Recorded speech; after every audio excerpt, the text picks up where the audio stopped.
Europe 1. 1000 pages, ça veut dire une écriture non-stop toute la journée, 7 jours sur 7 depuis votre bureau à Brooklyn. Oui, oui, plus ou moins. Je croyais que ce livre allait me prendre 6 ou 7 ans d'écrire.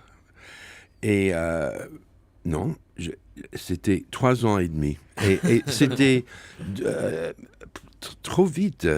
J'étais un peu étonné par ça. Mais c'est vrai, j'ai travaillé 7 jours sur 7, plus ou moins 7 heures ou 8 heures par jour, qui est normal pour moi. Mais je n'ai fait rien d'autre pendant ce temps. Pas de voyage, pas de lecture, pas d'entretien. Et Cyril et moi, ma femme, on est sortis très peu pendant ce temps-là aussi. Alors tous les deux travaillaient sur nos projets et 3 ans, c'était incroyable. C'est ce qu'on appelle une vie monastique, Oui. Paul Auster, une vie de moine. Nicolas Caro, ce roman Fleuve démarre sur une simple blague. Eh oui, en fait, le point de départ de cette histoire, c'est une blague juive. Un homme nommé Reznikov quitte sa ville de Minsk au tout début du XXe siècle. Il part pour les États-Unis, il ne parle pas un mot d'anglais et on lui conseille de donner un nom américain une fois arrivé au service d'immigration. « Dis-leur que tu t'appelles Rockefeller !» lui dit un homme. « Ok, bonne idée. » Mais une fois devant l'agent de l'immigration, Reznikov ne se souvient plus du nom qu'on lui a conseillé et il dit en yiddish « Ich hab vergessen !» J'ai oublié.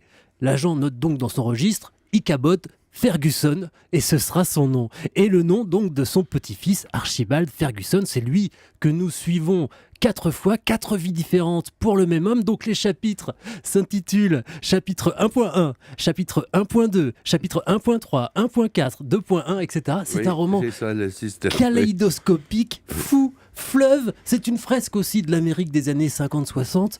Chacune des 4 histoires est différente et on ne se perd pas malgré ce système narratif hors norme.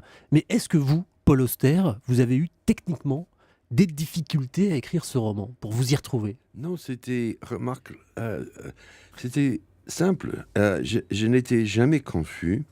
Et il faut dire que je n'avais pas un plan.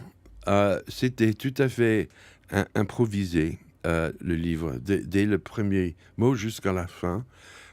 Chaque jour, je suis entré dans ma chambre de travail. Je ne savais pas ce que j'allais écrire ce jour-là. Europe 1.